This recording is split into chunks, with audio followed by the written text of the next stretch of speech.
Come closer. You felt it too, haven't you? That subtle drain, that moment when effort feels wasted. It starts small, a whisper of wrongness, but it grows. This is Sarah's story, and it might just be yours too. Before we dive into the nightmare, join us in the shadows. Like and subscribe. Never miss a moment as the world around us becomes a monument to unachieved purpose. Sarah's day began before dawn. The cold morning air was her familiar friend. Every muscle in her body was a testament to iron will. She was a marathon runner, a trainer. Discipline was her religion. Her past injury, a brutal fall that stole her control, fueled her. It was a ghost she outran daily. Absolute effort was her shield against helplessness. Today, her usual 10-mile route felt different. A subtle drag, not fatigue, not muscle soreness, something else, like running through thick air. Each stride, usually a burst of power, felt muted. The ground seemed to pull at her. A strange, uncharacteristic heaviness clung to her limbs. She pushed harder. This was just a bad day, she told herself, a trick of the mind. Her body wouldn't betray her again. Not now, not ever. But the feeling persisted. A silent, invisible weight. It wasn't pain, but a deep, unsettling resistance to her own momentum, like trying to run in a dream. The familiar rhythm of her breathing felt off. Each inhale required more effort. Each exhale felt less satisfying. Her lungs felt heavy, not just tired. She finished her run, but the usual rush of endorphins was absent. Only a dull, pervasive sense of depletion, as if her effort had been siphoned away. Later, at the gym, her personal training sessions began. She prided herself on her energy, her clear instructions, her motivating presence. Today, each demonstration felt like a monumental task, lifting a dumbbell, showing a squat. Her muscles burned with a strange, premature fatigue. Explaining the proper form, articulating the benefits. Each word required more mental effort than usual. Her thoughts felt sluggish, heavy. She stumbled over a simple explanation. Her client looked at her, concerned. Sarah forced a smile, blaming a restless night. The energy she usually projected, the enthusiasm she demanded from herself, felt like an act, a performance of strength she couldn't quite embody. Every flex, every stretch, every encouraging word felt like pulling against an invisible current. The air in the gym seemed thick, pressing in. She felt a flicker of fear. This wasn't just tiredness. This was something deeper, something wrong, a draining she couldn't explain. Her clients seemed to demand more, their questions needing extra thought. Her brain felt like a bogged-down machine, grinding to produce answers. The clock seemed to crawl, each minute an hour, each hour a day. The sheer effort of existing, of performing, was becoming a burden. She dismissed it again. Overwork, stress. She was pushing herself too hard. That was all. She had to believe that was all. During a brief break, she reached for her water bottle. A simple, everyday task, but the bottle felt oddly dense, heavier than it should be. Her hand trembled slightly as she lifted it. A fleeting, unsettling sensation, like the bottle was suddenly filled with lead, not water. She frowned, shaking her head, her mind playing tricks. Fatigue, nothing more. She took a long, slow sip, the water tasting flat. The weight vanished as quickly as it appeared. A trick of the light, she decided, or perhaps a trick of her own overtaxed senses. But the memory of that unnatural density lingered.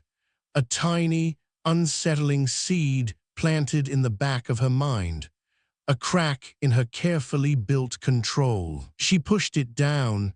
There was no room for weakness, for doubt. Her past taught her that control was everything. Effort was her salvation. The afternoon crawled.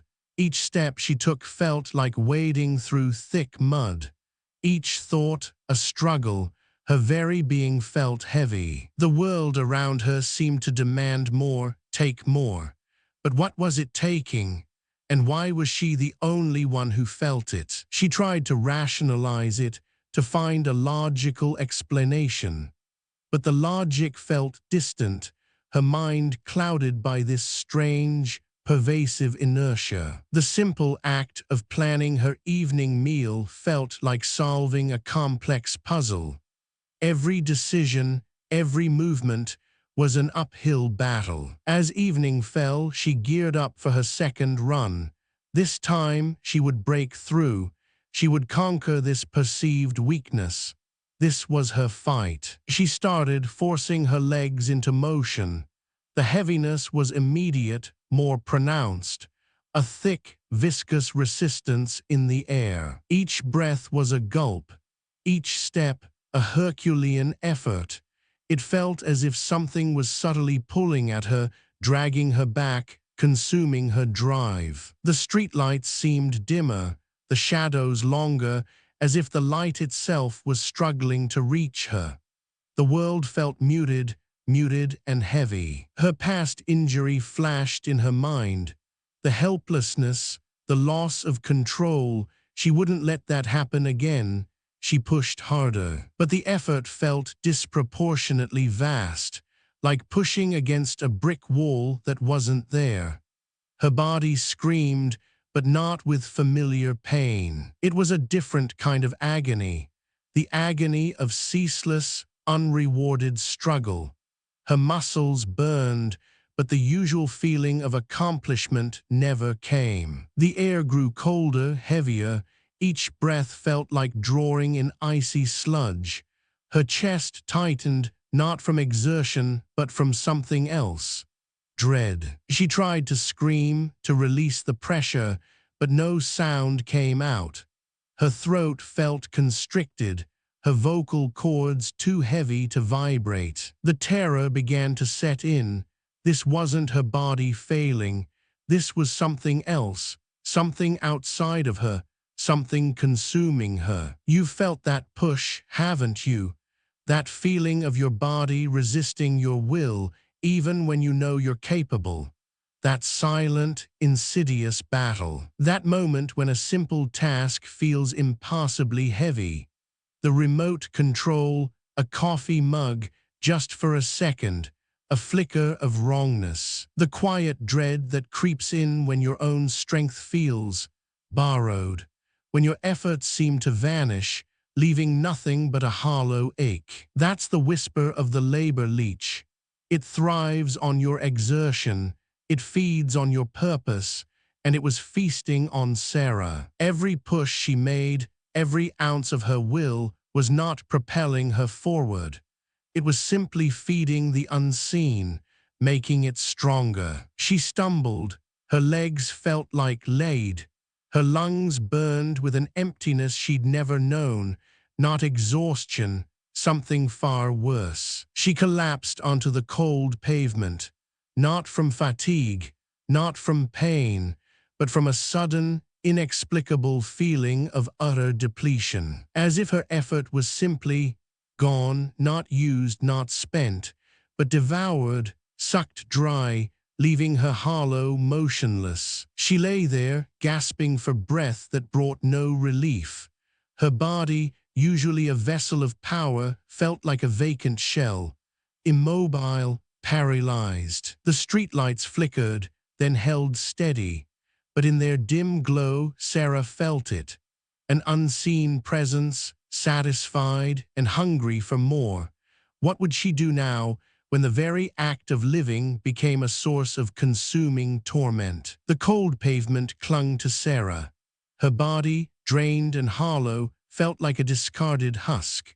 The streetlights above seemed to hum with a low, satisfied tone, as if the very air was denser, heavier than before. Every breath was a monumental effort, a gasp that brought no relief, only the chilling certainty that something had taken her strength. She pushed, trying to rise. Her muscles screamed, but not with familiar pain. It was a dull, dragging resistance, as if her limbs were made of lead. The simple act of sitting up felt like lifting a mountain. What would you do if your own body refused to obey? Finally, she managed to sit, leaning against a cold brick wall. Her chest heaved, but her lungs felt empty. The world spun, not from dizziness, but from the sheer, unrewarded effort of that small movement. The air itself felt thick, pressing down on her. She dragged herself home, each step an agony. The familiar path seemed endless, each block stretching into miles. The simple act of turning her key in the lock felt like a battle against an invisible force, resisting her every push. Inside, the silence of her apartment was not comforting. It felt watchful. The strange heaviness that had begun on her run now clung to everything. Even the air in her living room felt thick, like wading through unseen water. She tried to organize her thoughts, to make sense of the profound depletion. But her mind felt sluggish, her mental gears grinding. Planning her next day, usually a quick task, now felt like assembling a complex machine with faulty parts. Each thought, each decision, required immense effort. It was like trying to think through a dense fog, where every idea was a heavy stone she had to lift. The clarity she prided herself on was gone, replaced by a dull, aching inertia. The next morning, the heaviness persisted. It was a constant companion, a silent weight that pressed down on her. Simple tasks, like making coffee, felt like monumental chores. The spoon felt heavy, the mug felt heavy, her movements slow and deliberate. Even speaking felt like an effort. The words formed slowly in her mind, then felt thick and heavy on her tongue. It was as if her vocal cords, her very breath, were resisting the act of communication. A strange, suffocating silence seemed to follow her. This wasn't just physical, it was mental too. Her concentration, once razor-sharp, was now fractured. Planning her training regimen for clients, or even just her day, felt like a draining, endless battle against a fog in her own mind. Later at the gym, the horror deepened. During a client session, Sarah tried to explain a complex movement. Her voice, usually strong and clear, felt muted. The words themselves felt like leaden weights in her mouth. She stumbled over simple terms. Her tongue felt thick, her throat constricted. The explanation, usually second nature, now felt like a foreign language she was struggling to translate. Her client looked at her, confusion growing in their eyes. Embarrassment burned in her cheeks, but even that emotion felt dulled, distant. She tried to force a confident smile, but her facial muscles felt stiff, unwilling. It was like her own body was conspiring against her. She demonstrated the movement, pushing her body through the familiar motions. But each flex, each stretch, felt like pulling against an invisible, viscous resistance. Her limbs felt heavy, unresponsive, betraying her will. Her client, usually eager, seemed to pick up on her struggle. Their questions were tentative, their movements less confident. The energy in the room, usually vibrant, felt muted, sucked dry. Sarah tried to rally, to project her usual strength, but every encouraging word felt hollow, every gesture forced. She felt like an actor in her own life, performing a role she could no longer embody. Her energy was a lie. A cold dread settled in her stomach. This wasn't just a bad day. This was a systematic draining, a profound theft of her very essence. What was happening to her body, to her mind? She finished the session, exhausted beyond measure, but not from honest work. It was an exhaustion born of futility, of effort poured into a bottomless pit. Her client left, polite but clearly puzzled. Sarah felt a creeping shame. Back at her apartment, she pulled out her training logs, pages filled with meticulous records of mileage, reps, and personal bests. They were a testament to her discipline, her unwavering progress. But as she scanned the recent entries, a cold knot formed in her gut. The numbers were wrong. Her mileage had inexplicably dropped, her reps were lower, her times slower. Yet she knew, she felt she was pushing harder than ever. It was a baffling decline, a betrayal of her own perception. She reread the entries, checking dates, double-checking calculations. Every number confirmed the horrifying truth. Her effort was not translating into results. This fueled her anxiety, turning it into a gnawing terror. Her logs, once a source of pride, were now a horrifying chronicle of her inexplicable deterioration. What was stealing her output, her very progress? She slammed the log shut, the sound echoing in the silent apartment. She needed to run, to push, to prove these numbers wrong. But the thought of another run, another battle against the unseen, filled her with dread. Her past injury, the loss of control, screamed in her memory. She had fought to regain her strength, to master her body. Now it felt like that control was slipping away again, stolen by an invisible thief. The numbers were undeniable. Her body, her temple, her fortress of discipline was under attack, and the enemy was unseen, unheard, but undeniably present, feasting on her very will to overcome. The next day, the world outside seemed to mirror her internal horror. As she walked to the grocery store, she started to notice subtle, unsettling changes in others. It wasn't just her. Her elderly neighbor, usually spry, moved with a peculiar slowness, as if wading through thick mud. Each step seemed deliberate, heavy, requiring immense effort. Was it old age or something else? A fellow runner, a young woman usually full of boundless energy, jogged past. But her face, usually serene, was contorted in an unnatural strain. Her movements were jerky, labored, not the fluid grace Sarah knew. Their struggles felt familiar, too familiar. The same invisible resistance, the same unrewarded effort. A cold wave of recognition washed over Sarah. Was this thing, whatever it was, spreading? The cashier at the grocery store moved with a dreamlike slowness, each scan, each bag packed, an agonizingly drawn-out process. Her eyes, usually bright, were dull, vacant, like someone moving through treacle. Sarah felt a chill that had nothing to do with the air conditioning. This wasn't just a personal affliction. It was a pervasive sickness, a silent epidemic of inertia. The world itself was slowing down, draining away. What would it be like to live in a world where every action, every thought, every movement became an unbearable, crushing burden? Sarah was beginning to find out, and the answer was pure, unadulterated terror. Desperate, Sarah tried to research her symptoms.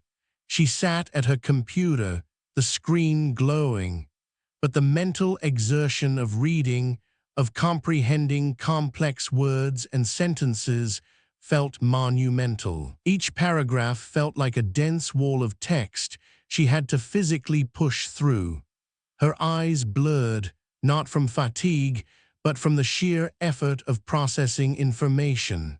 The words seemed to swim, resisting her understanding. She tried to focus, to force her mind to grasp the concepts, but her thoughts scattered like sand through her fingers. The internet, usually a fount of information, now felt like an impenetrable labyrinth. Frustration mounted, bitter and sharp. The very tool she needed to understand her plight was now part of the problem. Her ability to learn, to analyze, was being siphoned away, just like her physical strength. She closed her eyes, trying to clear her head, but even her internal thoughts felt heavy, slow, like molasses. The effort to form a coherent question, to articulate a search query, was immense. She felt a terrifying realization. If she couldn't even think clearly, how could she fight this? How could she understand what was consuming her when the very act of understanding was being consumed? The next incident was minor, but it struck a chilling chord. She reached for her apartment door, intending to open it with her usual force, but her physical output was no longer predictable. Her hand pushed, but the force was wrong. Too much, then suddenly too little. The door, instead of opening smoothly, lurched, then swung open with a jarring jolt that sent a tremor up her arm. She stumbled forward, catching herself on the doorframe. The simple act of opening a door had become a dangerous gamble. Her body, once a finely tuned instrument, was now a stranger, its capabilities unpredictable. A chilling thought pierced through her mental fog. Her physical output was no longer hers to command. The effort she exerted was not translating into predictable force.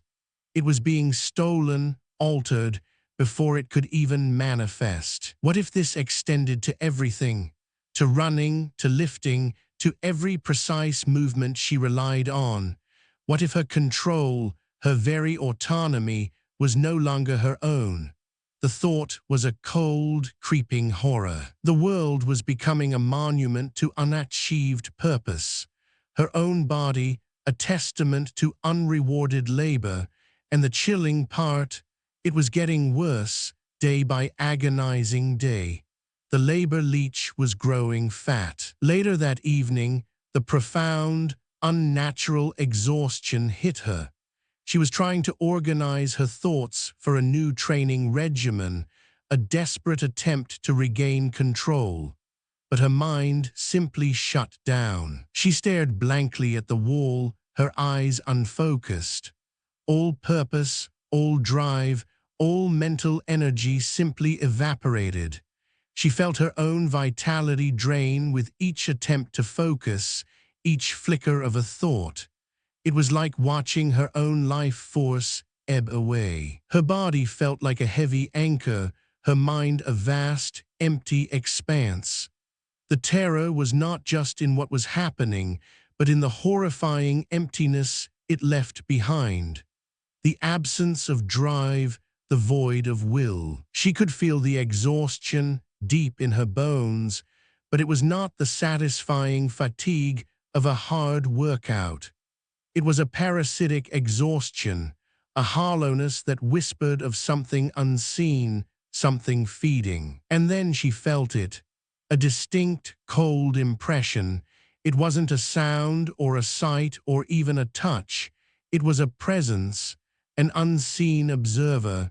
Her struggle, her desperate, futile efforts were being witnessed. More than witnessed, welcomed, embraced. Her agony, her ceaseless, unrewarded labor was a banquet. The labor leech was here. It was enjoying its meal, and it was still hungry. What hope remained when your very effort was its sustenance, and your will its next course? The labor leech was still hungry.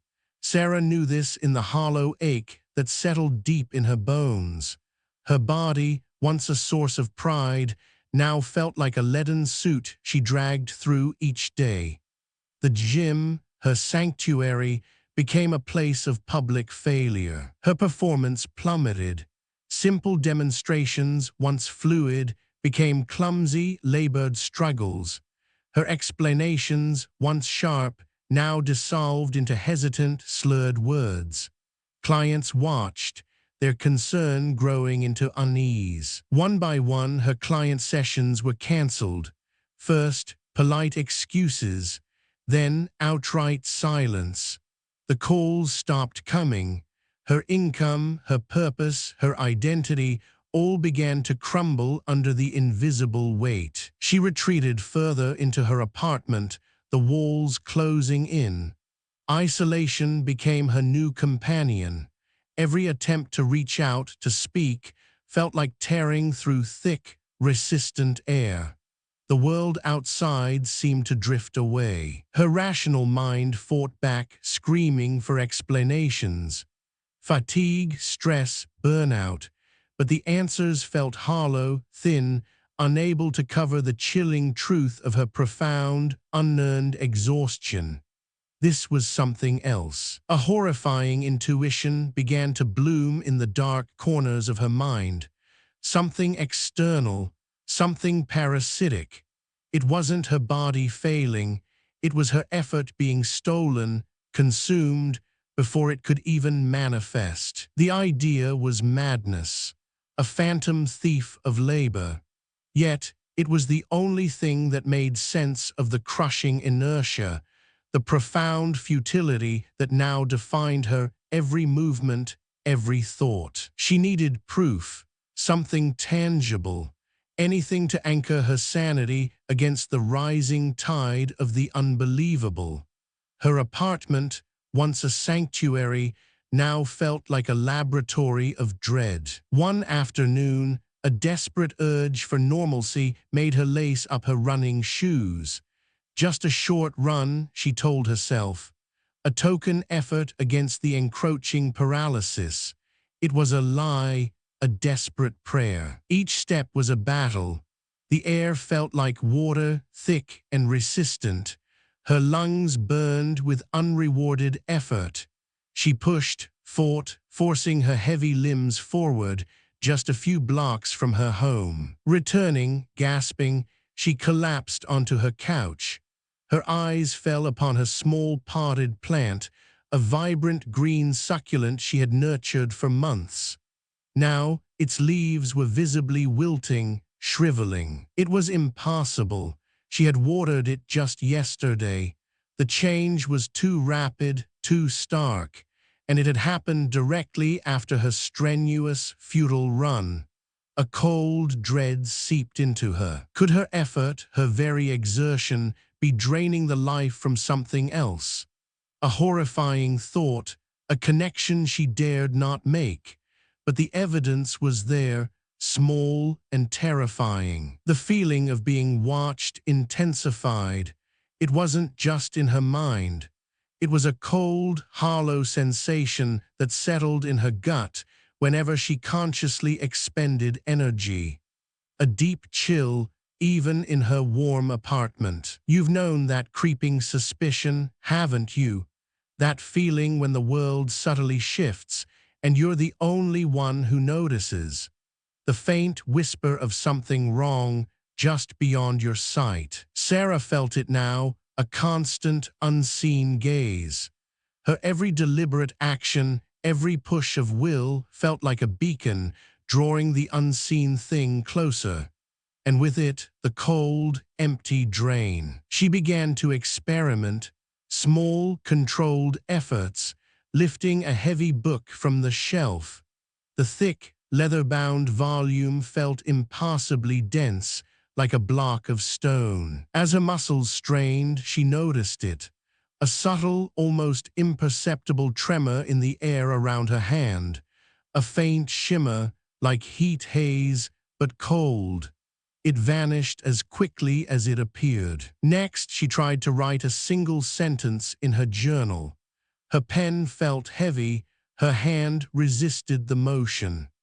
The words formed slowly, each letter a battle of will against inertia. As the pen scratched across the page, a faint, almost inaudible snapping sound reached her ears, like a dry twig breaking, but from within the silence, and with it, a familiar, hollow emptiness. She repeated the experiments. Each time, the tremor, the shimmer, the faint snap, and the sudden, profound draining of her effort. It wasn't her imagination. It was real. Her body was a conduit, her effort not spent but consumed. A terrifying realization began to form. This wasn't just making her weak, it was feeding something, making it stronger. She knew she had to tell someone. Her sister, Maria. Maria was practical, grounded. She would listen. But the thought of speaking, of explaining this impossible truth, filled her with dread. The phone felt impossibly heavy in her hand. Dialing the numbers was a struggle. Each digit pressed felt like pushing against a solid wall. Her fingers moved with agonizing slowness. When Maria answered, Sarah tried to speak, but her throat felt constricted, her vocal cords heavy.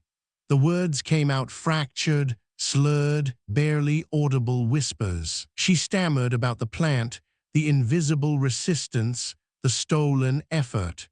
Maria's voice on the other end was gentle, concerned, not with the horror, but with Sarah's mental state. Sarah, are you sleeping? You sound exhausted. Are you eating properly? Maria's words were a wall, a kind, caring wall, but a wall nonetheless. Her fear was dismissed as delusion. The effort of speaking, of trying to convey the unbelievable truth, was so immense it left her utterly drained. Her head throbbed. Her mind felt like a broken machine. She couldn't continue. She mumbled an excuse, hung up the phone. The silence that followed was heavier than before. Her attempt to connect had only pushed her further into the terrifying void of her isolation. The horror deepened. If she couldn't even articulate the threat, how could she fight it? How could she prove its existence when the very act of proving drained her to the core? A horrifying revelation struck her, cold and clear as ice water. The entity wasn't just taking her effort, it was consuming it. Her very exertion was its sustenance, its food. Every push, every strain, every deliberate action she made was not just wasted, it was absorbed. It was feeding the unseen, making it stronger, more pervasive, more hungry. Her past injury, her desperate need to overcome weakness, her absolute self-discipline, these were not her shields. They were the very conduits through which the parasite fed. Every workout, every rep, every mile run, not a path to strength, but a banquet for the labor leech. Her relentless effort, her very purpose, was being weaponized against her. The more she fought, the more she pushed, the faster it grew. Her discipline, the core of her being, was now her greatest weakness. A horrifying, self-destructive loop. The cold, hollow sensation intensified. It wasn't just a presence now. It felt like a vast, empty maw, perpetually open, waiting for her next move, her next thought, her next breath. What would you do if your very will, your fundamental drive, became the fuel for your own destruction? If every act of defiance only strengthened your unseen oppressor? Sarah felt a profound, existential dread. Her body was no longer her own. Her will was no longer her own. She was merely a farm, her life force harvested, her purpose devoured. The world outside, once full of challenges to conquer, now felt like a terrifying trap. Every task, every interaction, every moment of conscious existence was an offering. She tried to move, to stand up from her couch. Her muscles screamed, not with effort, but with a deep, consuming emptiness. The act of rising felt like a betrayal of her own self. She slumped back down, defeated. The very act of living was becoming a source of consuming torment. The labor leech, unseen, unheard, was growing larger, stronger, within her very walls. The air in her apartment felt heavier, denser than ever before. It pressed in, a suffocating blanket of stolen effort. Every breath was a contribution, every heartbeat a silent offering. She closed her eyes, trying to escape the physical burden, the mental drain. But even her thoughts, her internal monologue, felt sluggish, heavy, like wading through thick mud. The labor leech was not just taking her physical energy. It was taking her mental clarity, her purpose, her very sense of self. It was hollowing her out from the inside. She opened her eyes, staring at the ceiling. The faint sounds of the city outside seemed muffled, distant. The world was receding, pulled away by an invisible, insatiable hunger. Then a new sensation, a faint humming, not a sound, but a vibration in the air. It pulsed, subtle but undeniable, growing stronger with each of her struggling breaths. The hum was everywhere. It resonated in the floorboards, in the walls, in the very air she breathed. It felt like a silent, hungry purr, vibrating with a satisfied, growing power. It was no longer just a presence. It was a pervasive, palpable force. The air itself seemed to ripple, to thicken, as if the entity was now too large, too powerful, to remain entirely unseen. Her eyes darted around the room, trying to pinpoint its source. But it was everywhere, nowhere. A pervasive, atmospheric hunger. And then she saw it, or rather felt it. A faint, almost transparent outline shifting in the corner of her vision. Like heat haze, but cold. It coalesced, a shimmering, indistinct form, growing larger, denser, with every agonizing beat of her heart. The leech was no longer just feeding, it was manifesting. The shimmering outline in her apartment grew, coalescing from heat haze into something denser, colder. Sarah watched, paralyzed, as the labor leech began to solidify, no longer just a presence, but a nascent form. It was a terrifying, silent acknowledgement of her efforts, a hungry visual proof of its existence. Every conscious act, even the simple blink of an eye, now felt like an agonizing battle. Her eyelids were heavy, resisting. The sheer effort to keep them open, to witness the horror unfolding, was immense. The leech was no longer subtle. It was demanding, consuming. She tried to stand, to break free from the couch, from the growing dread. Her muscles screamed, not with strain, but with a profound, unrewarded emptiness. It was like trying to lift a mountain with a single finger. The very act of intention was being devoured. Her past injury, the helplessness she'd felt when her body betrayed her, flooded her mind. But this was worse. Then she had fought to regain control. Now, every ounce of that fight, every surge of effort, was a direct offering to her tormentor. The horrifying truth solidified. Her relentless self-discipline, her desperate need to assert control, was the very conduit for the leech's parasitic consumption. She was feeding it with her very will, her purpose weaponized against her. Even forming a coherent thought, a simple plan, had become an agonizing battle against the leech's pervasive drain. Her mind felt like a bogged-down machine, grinding to a halt with every flicker of an idea. Clarity was a luxury she could no longer afford. The world outside her apartment window seemed to slow down. People on the street moved with an unnatural, heavy deliberation. Each step, each gesture seemed to demand immense, visible effort, like actors in a slow-motion nightmare. Some simply sat in prolonged, vacant stillness on park benches, their heads bowed, movements absent. Were they resting, or were they too caught in the leech's insidious grip, their efforts siphoned, their wills consumed? A chilling question formed in her heavy mind. Was this thing, this labor leech, infecting everyone? Was the world itself becoming a monument to unachieved purpose, a vast, silent banquet for the unseen entity? Desperate, Sarah stumbled to her desk. She had to write a warning, a message about the parasitic entity, about the crushing burden of effort. But the pen felt like a lead pipe in her trembling hand. Each word she tried to form on the page represented a monumental, painful sacrifice of her remaining energy. Her thoughts, once sharp, now dissolved into heavy, formless dread.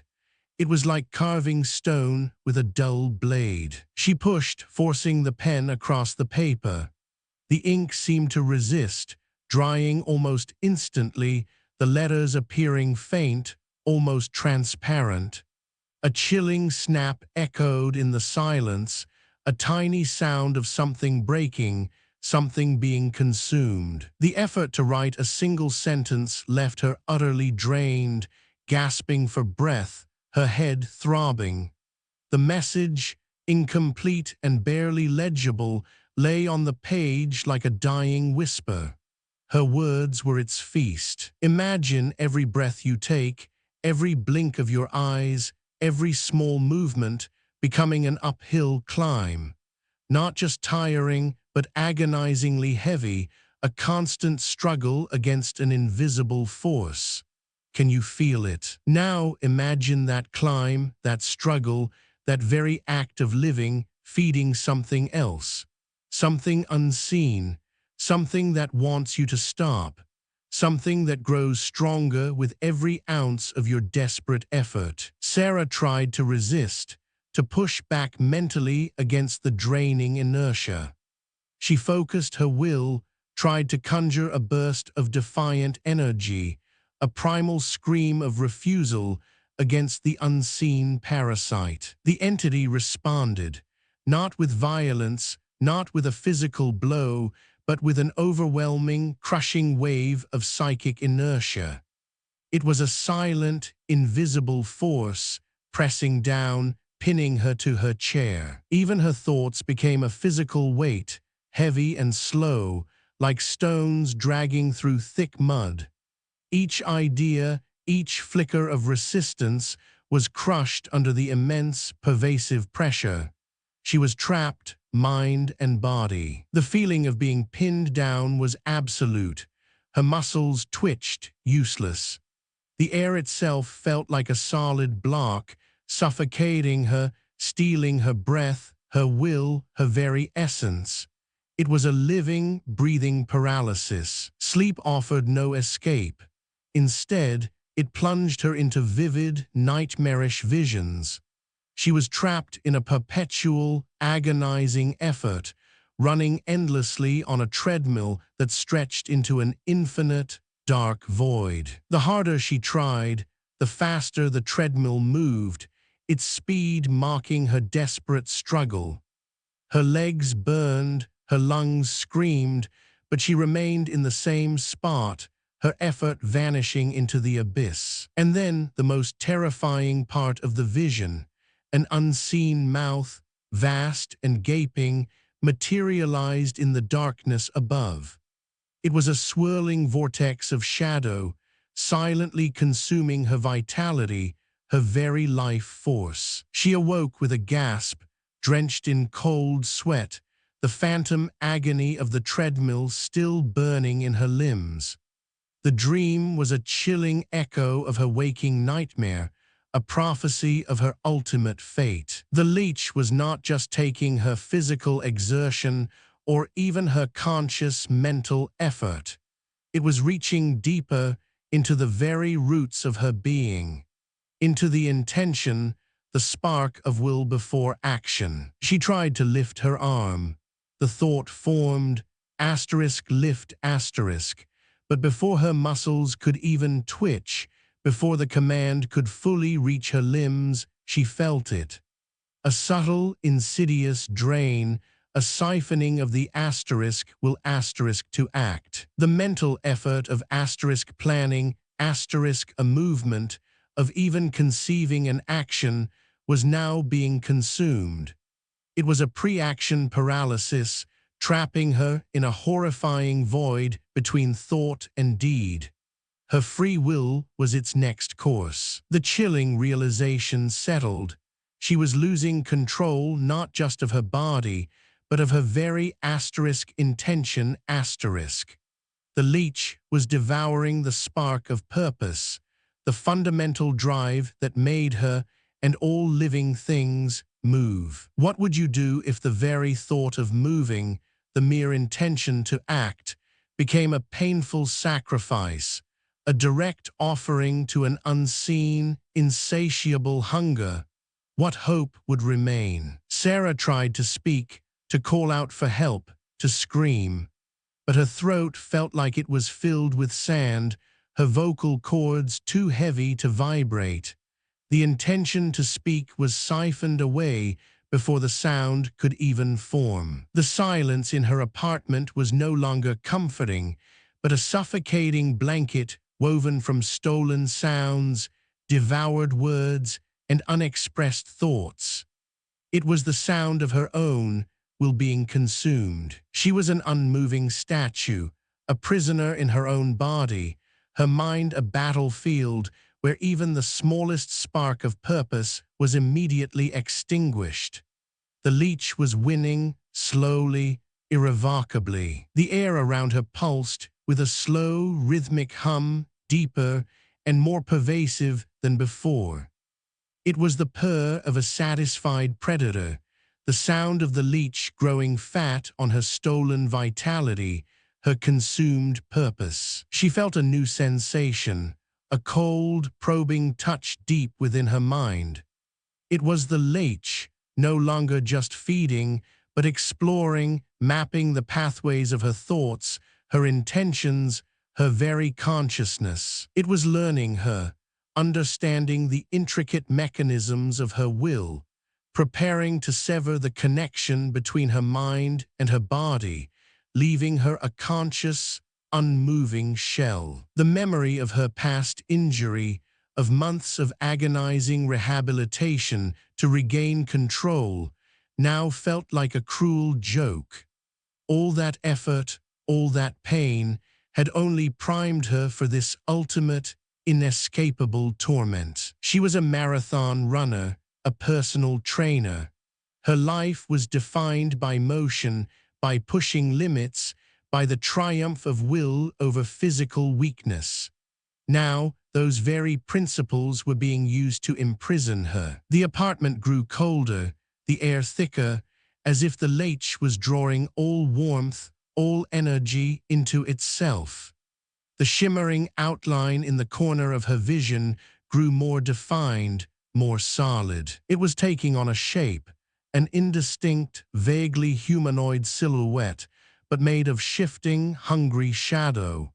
No features, no eyes, just a vast, consuming emptiness where a face should be. The hum intensified, vibrating through the floor, the walls, her very bones. It was no longer a purr, but a low, guttural growl, a sound of immense power and insatiable hunger. The entity was no longer just a parasite. It was a predator, a monstrous embodiment of inertia, born from the stolen efforts of a world slowly grinding to a halt. And Sarah was its prime harvest. She tried to scream again, one last, desperate attempt to break free, but the effort was swallowed, consumed before it could even begin. Her mouth, behind the mask, remained open, silent. The shadow form pulsed, growing larger, denser.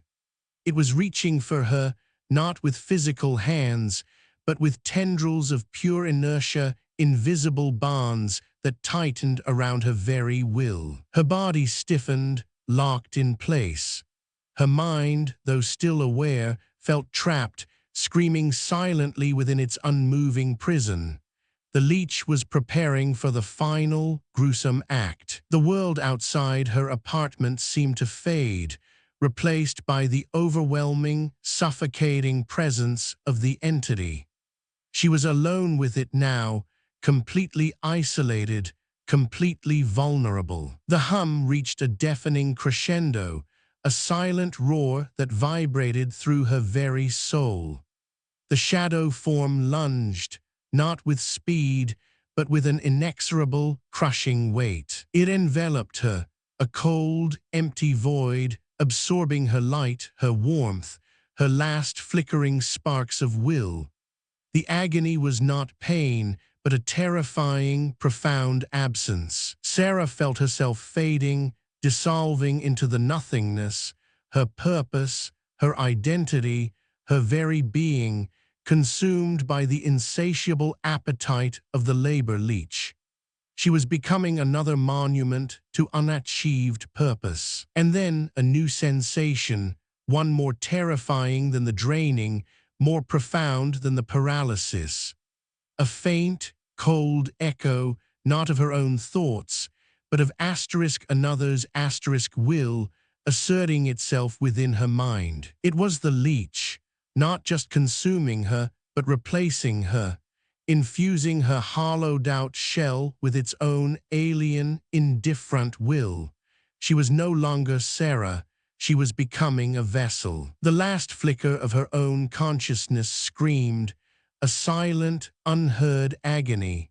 What would happen when the leech fully inhabited her, when her body moved, but her soul was merely a trapped, agonizing witness to its monstrous, unyielding purpose? The last flicker of Sarah's own consciousness had screamed.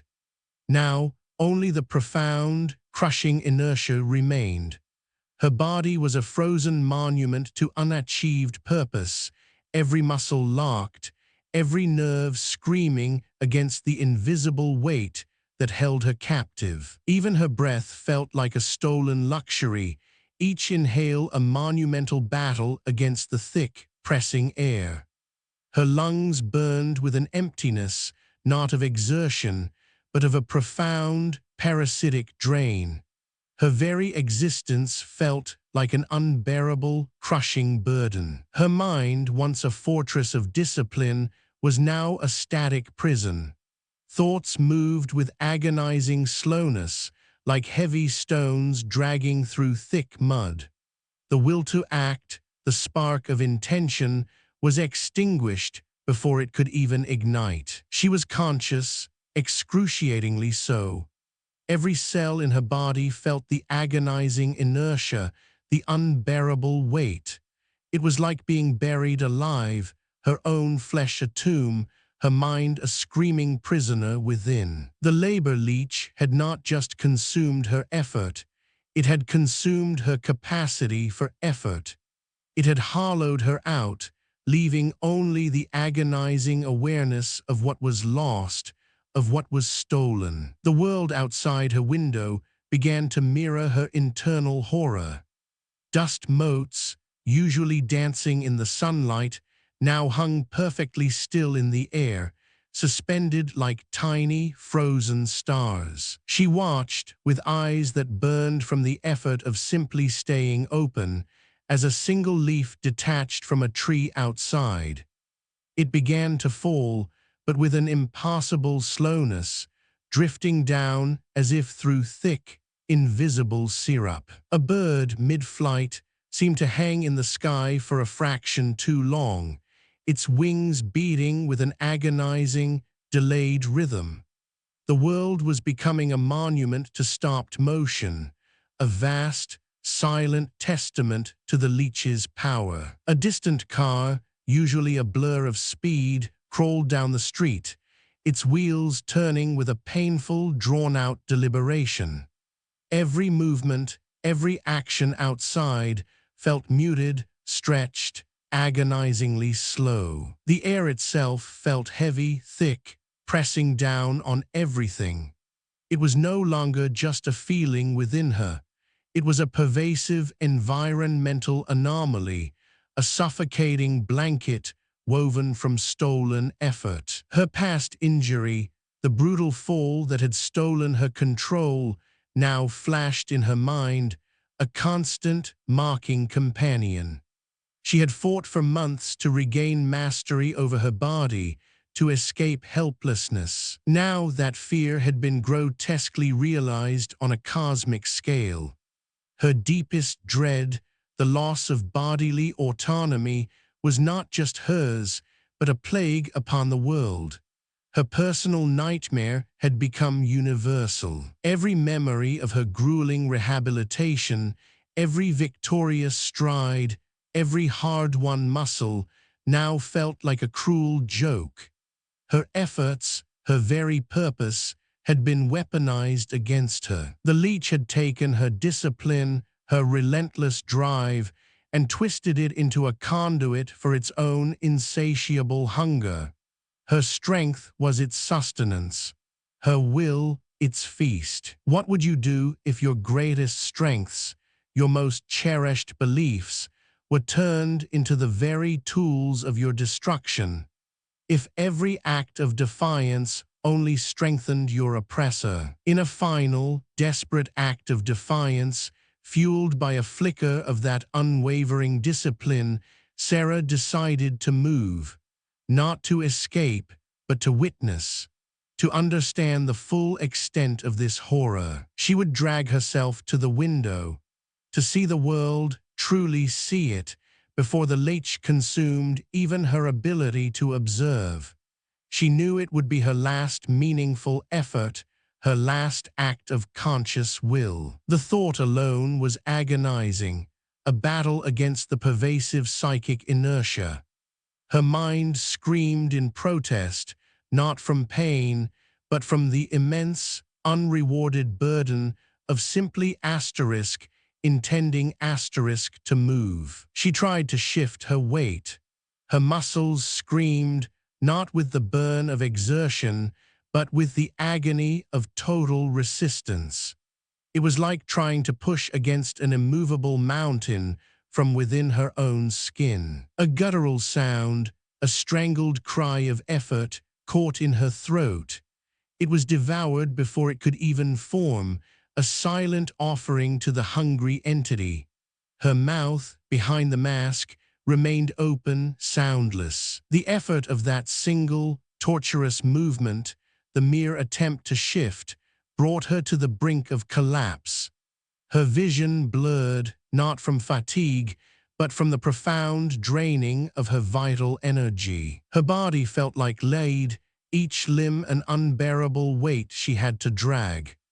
The distance to the window, usually a few steps, now stretched into an infinite, impossible journey. Every inch was a battle. She tasted blood, not from a cut, but from the sheer, internal pressure of her effort. Her veins felt like they were ready to burst, her heart pounding with a slow, heavy beat that brought no relief. The air grew colder, heavier, each breath a struggle against a suffocating, unseen force. The leech was feasting, growing stronger with every ounce of her desperate, unrewarded labor. Her mind screamed, a silent, internal shriek against the inexorable paralysis. She was a conscious, agonizing witness to her own physical disintegration, her own will being devoured. You've felt that moment, haven't you? When your body simply gives up, when the pain becomes too much, when the exhaustion is absolute. But your mind still screams, still fights, still demands to move. That agonizing gap between what you want to do and what your body allows. that terrifying helplessness when your own flesh betrays your will. Imagine that, but multiplied 1,000 times. That is Sarah's world now, a world where action itself has become a source of consuming torment, a world where every breath, every thought, every twitch feeds the unseen horror. Finally, after what felt like an eternity, she reached the window, her head slumped against the cold glass, her breath fogging the pain with agonizing slowness.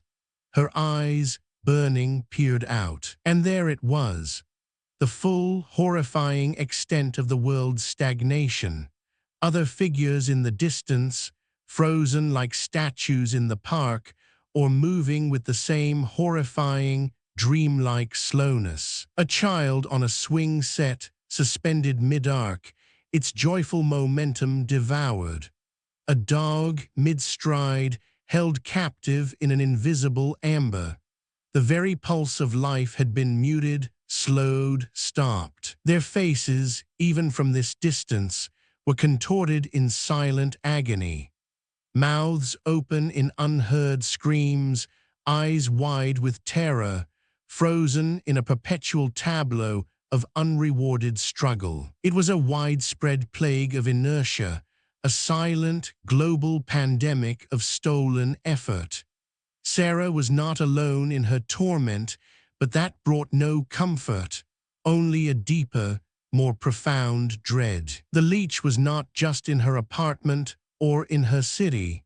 It was everywhere, a vast, pervasive entity feeding on the very essence of purpose, slowly grinding the world to a halt. What hope could there be when the very act of living, the fundamental impulse to move, to think, to be, became the sustenance for a monstrous, unseen parasite? Then a cold, vast intelligence made its presence felt directly in her mind. It was not a voice, not a thought, but a profound, alien impression, a silent communication of immense power. It was the leech, and it was communicating its satisfaction, a chilling, indifferent contentment born from the collective agony of a world brought to its knees. It showed her glimpses, not images, but pure, raw sensations of an endless, silent void, a vast, empty expanse where purpose itself had been extinguished, where all movement had ceased. It was a universe of unachieved purpose, a monument to ceaseless, unrewarded struggle, forever frozen in a state of conscious, unmoving paralysis. That was its ultimate goal. Her mind, already a static prison, was now a window into the entity's monstrous vision. A future where all life was merely a battery, its efforts silently harvested, its will consumed. The leech was not just a parasite. It was a god of inertia, a creator of stagnation, transforming the vibrant chaos of life into a perfectly still, perfectly silent, perfectly harvested realm. It showed her a final, chilling glimpse, her own body not moving but vibrating with a faint internal hum, a vessel hollowed out, animated by an alien will, her eyes open but seeing nothing of her own. The memory of her past injury, the feeling of losing control, was nothing compared to this. Then she had fought to regain her body. Now her body was merely a puppet, and the strings were not hers. A cold, pervasive hum resonated throughout her apartment, stronger than ever. It was the purr of a satisfied predator, the sound of the leech's immense, growing power. It had won. Her own will, her own purpose, was now a distant echo, fading into the vast, silent void within her mind. She was a conscious witness to her own erasure, her own absorption. The final glimpse was of a vast, unmoving ocean, its surface like glass, reflecting a perpetually dark sky. No waves, no currents, no life. Just endless, silent, terrifying stillness. This was the leech's paradise. A universe where every spark of effort, every flicker of purpose was consumed, leaving behind only the perfect, unmoving, agonizing void. And Sarah, the marathon runner, the personal trainer, the embodiment of relentless effort, was now its ultimate trophy, a living monument to its monstrous, unyielding purpose. Her last conscious thought was not a scream, but a chilling question.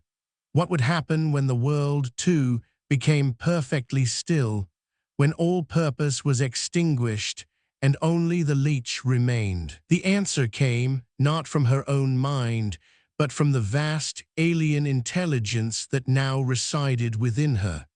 It was a silent, cold soon, and then the silence deepened, more profound, more terrifying than ever before. What would the dawn bring when purpose itself had died? The world was a silent, almost motionless tableau. Sarah, a statue of conscious suffering, watched through burning eyes. Every muscle screamed against the invisible weight holding her. Her mind was a vibrant scream trapped within a near-motionless body.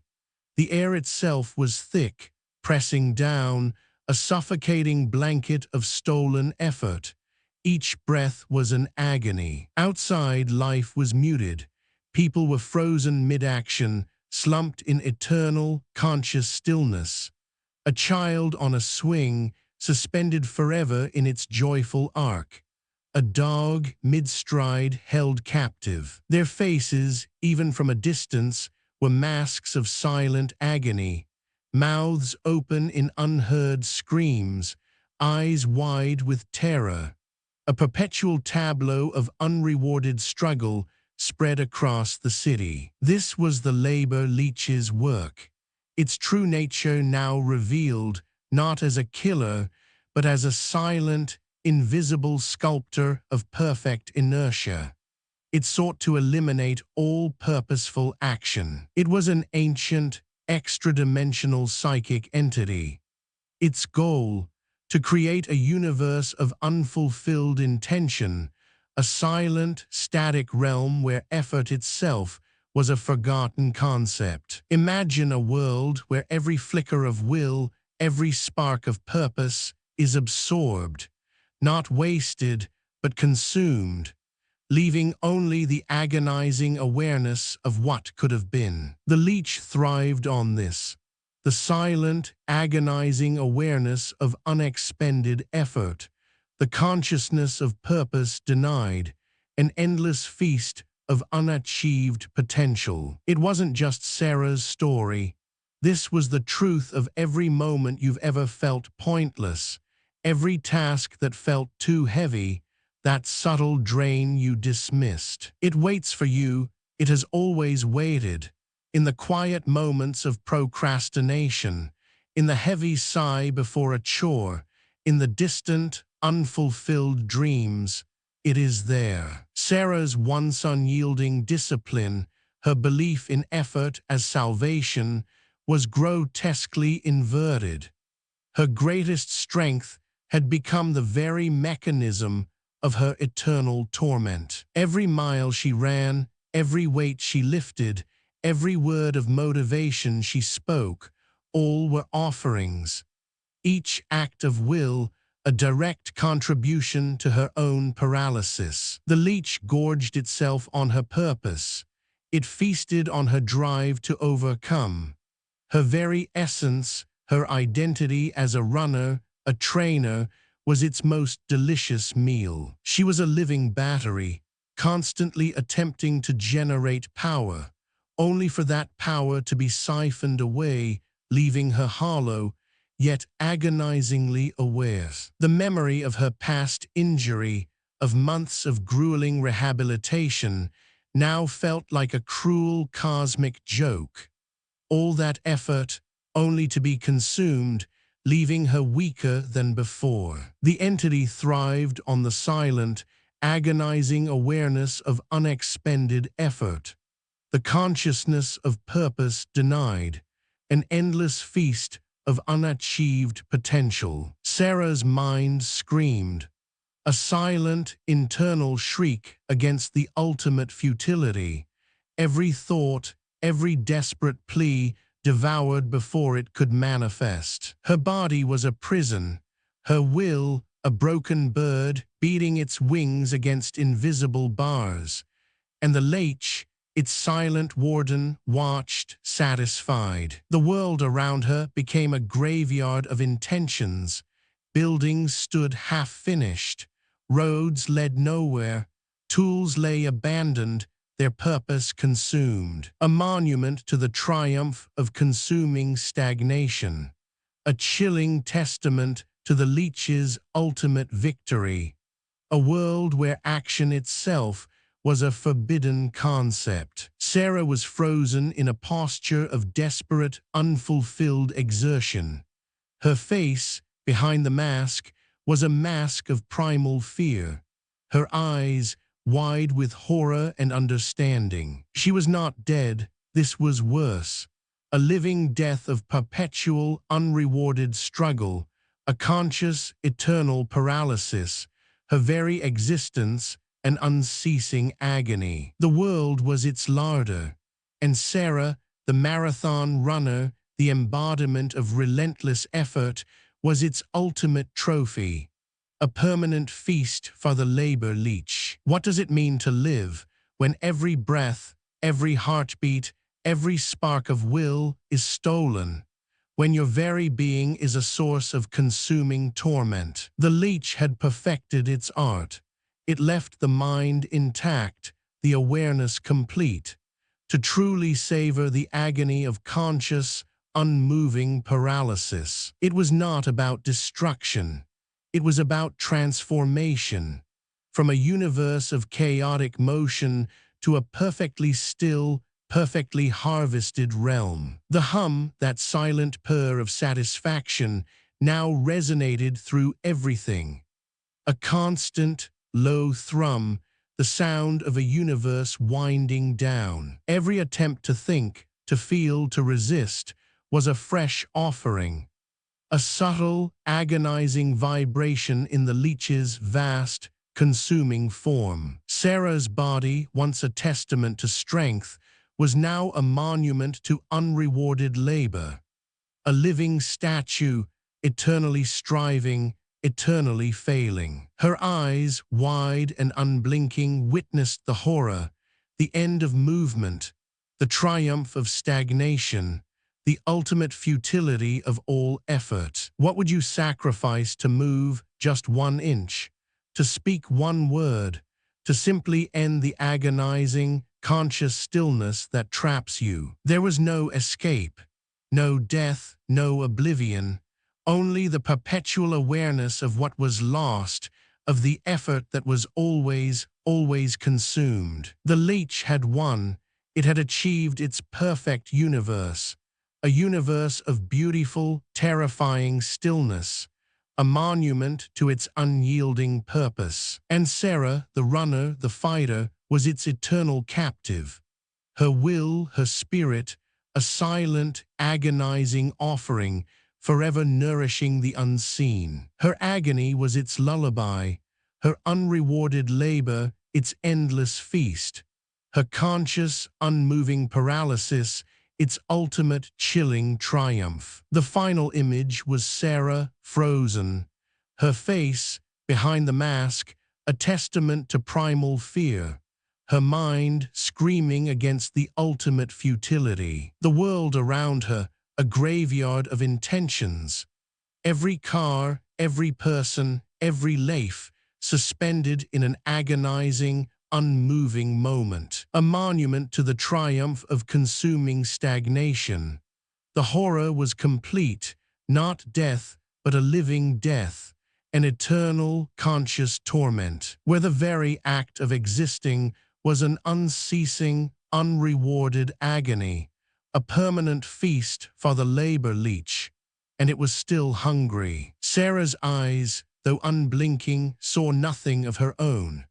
Her body, a hollowed-out vessel, vibrated with an alien, indifferent will. The last flicker of her own consciousness was a silent, unheard agony. She was a witness to her own erasure, her own absorption. The leech had taken not just her effort, but her very self. Her identity, her purpose, her memories, all consumed, leaving only a shell. The world stretched out, silent and still. A perfect, unmoving ocean of unfulfilled intention. The leech's paradise manifested. And have you felt it? That subtle drag, that heavy sigh, that moment when effort feels wasted. It starts small, a whisper of wrongness. But it grows. The leech is patient. It waits for your purpose. It waits for your will. It waits for your struggle.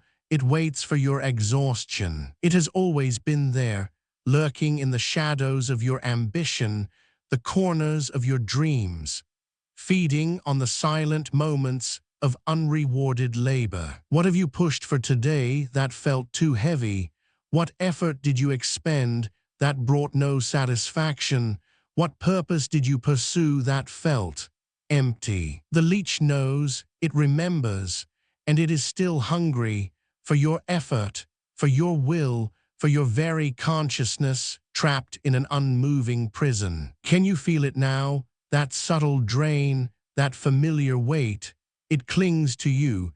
It whispers its promise of perfect stillness, of eternal conscious paralysis. And when every effort you make, every thought you think, every breath you take becomes its sustenance, what will be left of you? What will be left of us? It waits, and it is always, always hungry.